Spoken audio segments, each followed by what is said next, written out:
अस्सलाम वालेकुम, मैं हूं डॉक्टर इरफान अहमद। आप सबको खुश आमदीद। मेरे साथ हैं मोहम्मद अदरीस साहब। इनकी उम्र 55 साल है। 2020 से इनको 2-3 एपिसोड आए हैं कमर दर्द के, और पिछले 1 साल से अब इनको बहुत ज़्यादा डिफ़िकल्टी होती है। ये 1 से 2 मिनट से ज़्यादा चल नहीं सकते और अपने बहुत सारे प्रॉब्लम हमारे साथ शेयर कर रहे थे।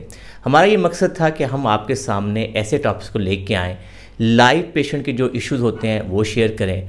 हो सकता है कि आप में से भी किसी को ये प्रॉब्लम हो और आप इस वीडियो को देखने के बाद वो अपने प्रॉब्लम को बेहतर तरीके से डील कर सके। अब हम अदरीस साहब से पूछेंगे कि एक्चुअली उनका मसला क्या है, तो फिर हम आगे चलते हैं। जी अदरीस साहब।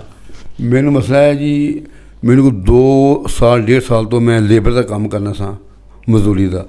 वो पता नहीं कोई वजन चुकया गया है या कोई पौड़ी का ज़्यादा होया, उसका इलम नहीं। मैं जो चलना सा तो मेरे को चलिया नहीं सी जाता, तो जगह सुन हो जाती। मैनू कोई दर्द नहीं, सुनपन बड़ा है। 2-4 मिनट को चलना वा तो बिल्कुल स्लो हो जाना वा, चले नहीं जा रहा। यह बहुत मैंने मुश्किल है। इस साल तो ज़्यादा मैंने होगी मुश्किल है।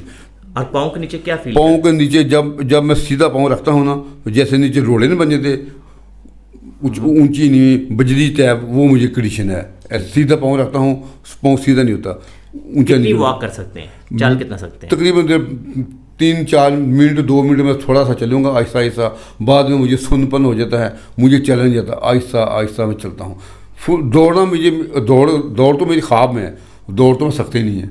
लेकिन तो अगर हम ये देखें तो जो अदरीस साहब की जो कहानी है हमारे लिहाज से मेडिकल के पॉइंट ऑफ व्यू से बहुत सिंपल है, लेकिन इसको फाइट करना उतना ही ज़्यादा मुश्किल है। ये दिन में रखिए कि जो अदरीस साहब अपनी कहानी बता रहे हैं उसका मतलब ये है कि इनको स्पाइनल स्टीनोसिस है। कमर के जो मोहरे हैं उनके दरमियान में जो स्पेस होती है जहाँ से नर्व्स निकलती हैं, वो स्पेस कम हो चुकी है। यूं ही ये खड़े होते हैं तो उस नर्व के ऊपर दबाव आना शुरू हो जाता है और उनके लिए चंद कदम लेना भी मुश्किल हो जाता है। उससे कि जब नर्व पे दबाव आता है तो जो नर्व दबती है तो सुनपन आता है, और सुनपन की वजह से इनको बहुत ज़्यादा डिफ़िकल्टीज़ हैं। हम अब आपके सामने इस चीज़ को एवेल्यूएट करेंगे और फिर हम एक्सरसाइज बताएंगे ताकि आप लोग भी इस इशू को बेहतर तरीके से डील कर सकें। जब भी कोई पेशेंट स्पाइनल स्टीनोसिस का हमारे पास आता है तो सबसे पहले हम उसकी स्ट्रेंथ को चेक करते हैं। हम अदरीस साहब से कहेंगे पाँव अपनी तरफ खींचे, ऊपर खींचे, तो ज़ाहिर जो इनकी L4 की स्ट्रेंथ है वो बहुत बेहतर है। अदरीस साहब अपने अंगूठों को खींच रखें अपनी तरफ और खींचे, लेकिन जो L4 है उसके में थोड़ी सी हमें वीकनेस महसूस हो रही है। अदरीस साहब पाँव खींचे, टांग को सीधा ऊपर उठाएं, जरा सीधा टांग को उठाना है आपने। उठाइए, शाबाश। होल्ड करिएगा, इसको उठाए रखना है आपने, उठाए रखना, नीचे नहीं जाने देना। ज़बरदस्त। अब दूसरी टांग को उठाएं, शाबाश, गुड। तो इनका मतलब ये है कि जब ये टांग को उठा रहे हैं, रेजिस्टेंस करेंगे, होल्ड कर रहे हैं, तो इनका L2 L3 की स्ट्रेंथ भी बहुत रीजनेबल है। अब दोनों टांगे बेंड कर लें अदरीस साहब, दोनों टांगे बेंड कर लें। अपनी कमर उठा के दिखाएं हमें, गुड। फिर वापस ले आएँ। अब दोनों टांगे सीधी कर लें। तो अदरीस साहब के केस में जो हमें नज़र आता है कि इनकी जो नर्व दबी है उसने इनके नमनेस या सुनपन कर दिया है, और इसके अलावा जो ब्लड सर्कुलेशन, क्योंकि मूवमेंट ज़्यादा नहीं होती तो इनको ये महसूस होता है कि मेरे दोनों पाँव की तलियाँ जो हैं, नीचे वाला हिस्सा जो है वो ठंडा रहता है, यख ठंडा रहता है। अब हम आपके सामने ये बताएंगे कि ऐसे पेशेंट को कौन सी वर्जिशें करनी चाहिए ताकि वो बेहतर तरीके से ऐसे इश्यूज़ को घर में डील कर सके। ये दिन देखिए अदरीस साहब ने 2-3 सर्जन को भी दिखाया, उनकी ये राय है कि आप सर्जरी के लिए राइट कैंडिडेट हैं, आप सर्जरी करवाएं। अब हमारा ये मकसद ये है कि ऐसे पेशेंट जो है कई दफ़ा अफोर्ड नहीं कर सकते इतनी महंगी सर्जरी को, कई दफ़ा उनका माइंड मेकअप नहीं हो पाता सर्जरी की तरफ।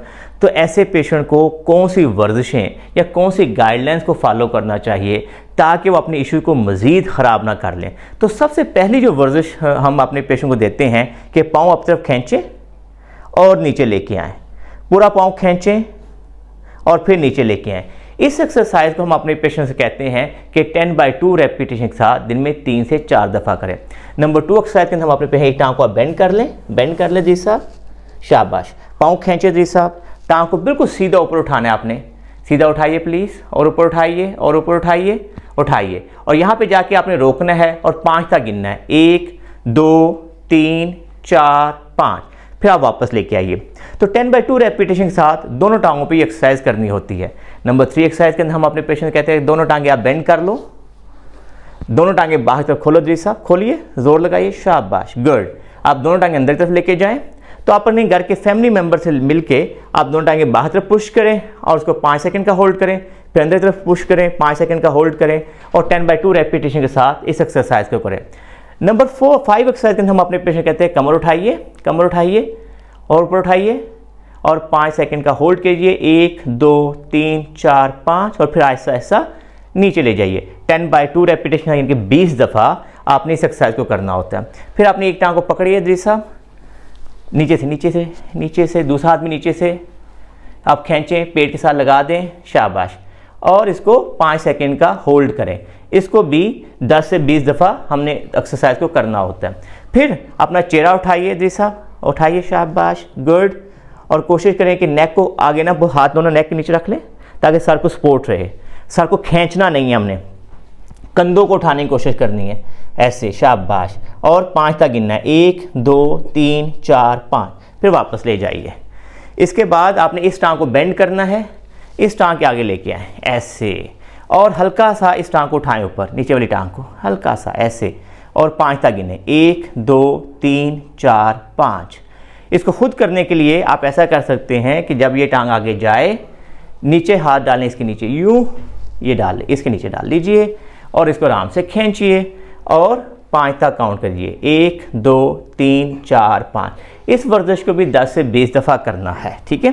तो ये अगर आप वर्जिशें सुबह शाम करते हैं तो उससे क्या होगा कि आपकी कमर के दरमियान में जो थोड़े मोरों के दरमियान में स्पेस है वो बेहतर हो जाएगी, और आपकी जो टांगों में जो नमनेस है, सुनपन है, जो ठंडे हो रहे हैं, उसमें बेहतरी आ जाएगी। ये देखिए जो स्पाइनल स्टीनोसिस होता है, इसमें क्योंकि हमारे मोहरों के दरमियान में जो सुराख होते हैं जहाँ से नर्व निकलती है, उनमें स्पेस कम हो रही होती है, और ये आहिस्ता आहिस्ता प्रोग्रेसिव डिजीज़ है, यानी कि आहिस्ता आहिस्ता बढ़ता है।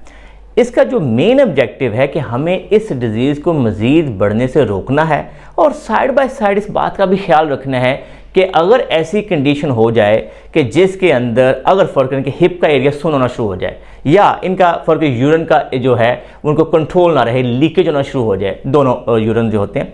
इसके अलावा इनको लगे कि नहीं, अब मैं जो टांग जैसे उठा रहा था उठा ही नहीं पा रहा, जैसे इनको लगे कि मैं ये बैठा हुआ हूँ तो मेरी टांग सीधी नहीं हो रही, या इनको ये लगे कि मैं पाँव नहीं हिला पा रहा, तो फिर ये ध्यान रखिए कि फिर हमें बिल्कुल लेट नहीं करना चाहिए। As early as irrespective of हमारी अफोर्डेबिलिटी नहीं है या हमारा दिल नहीं कर रहा, हमें सर्जरी तरफ जाना चाहिए, क्योंकि इससे हम पैरालाइज हो सकते हैं।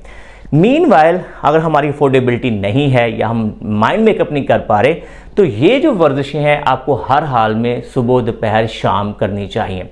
मीनवाइल जो आपकी जो वॉक है, ये दिन रखिए कि हम ऐसे पेशेंट को इनकरेज करते हैं कि ये कोशिश करें कि वॉकर के साथ, व्हील वाला वॉकर ले लें, और वॉकर के साथ 2 मिनट 5 मिनट हर आधे घंटे के बाद वॉक करें, ताकि इनके चलने का जो पोटेंशियल है वो मेंटेन रखें।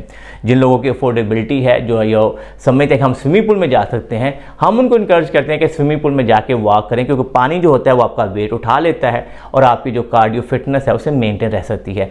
उम्मीद है कि स्पाइनल स्टीनोसिस के ऊपर जो वीडियो है आपको पसंद आई होगी। अगर आपको ये वीडियो पसंद आई है तो इसको लाइक और शेयर कीजिए, हमारे चैनल को सब्सक्राइब कीजिए और बेल आइकन को जरूर क्लिक कर लीजिए, ताकि आपको हमारी नई वीडियोज़ के बारे में आगाही हो। अल्लाह हम सबका हामी हो नासर हो। अल्लाह हाफिज़।